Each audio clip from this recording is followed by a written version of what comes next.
రైతులకు మొత్తం ఇప్పుడు ఈ తాగునీరు లేకుండా ఇబ్బంది అయింది.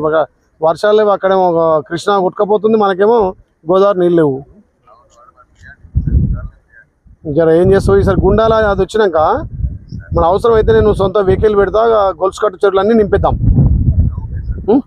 డీ గారు కొంచెం ప్రత్యేక దృష్టి పెట్టాలి గుండాల జర ఎడారి. నిన్న నేను కలెక్టర్ పోతే మా రైతులంతా మాకు ఖచ్చితంగా నీళ్ళు కావాలంటున్నారు. ఇప్పుడు ఇండ్లు ఇస్తారు, పెన్షన్లు ఇస్తారు, రేషన్ కార్డులు ఇస్తారు, సన్నబియ్యం ఇస్తారు, కానీ మాకు నీళ్ళు ఇస్తలేదు సార్ అంటారు వాళ్ళు. చేసిరా అంటే కొన్ని మళ్ళీ అటు పోతున్నాయి కదా, పాలకూరు సైడ్ పోతున్నాయి కదా కొన్ని.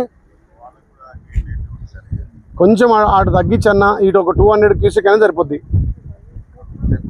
మాట్లాడండి, 200 వస్తే నేను మళ్ళీ ఎల్లుండి వస్తా. ఈ కెనాల్ మొత్తం చూద్దాం, ఇలా గేట్ల కాడికి వచ్చిన కొంచెం ఈసారి గుండాలు మొత్తం నింపుదాం.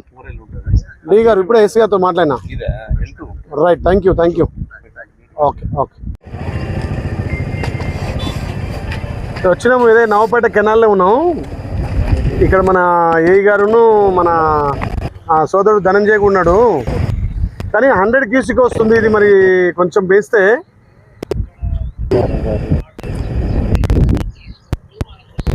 ఇప్పుడు 4L ఎవరికి పోతుంది? 4L ఎవరికి పోతుంది?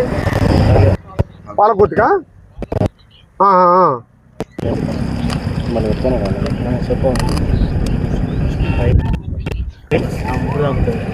మనకు 200-300 అయితే కొంచెం మూమెంట్ అవుతుంది కదా, 100 అంటే చాలా రోజులు పడుతుంది కదా. ఇప్పుడు ఈ ఆలేరు కాన్స్టెన్సీ ఇక్కడ మొత్తం డెడ్ స్టోరేజ్ వాటర్, అసలు వర్షాలు పడలేదు.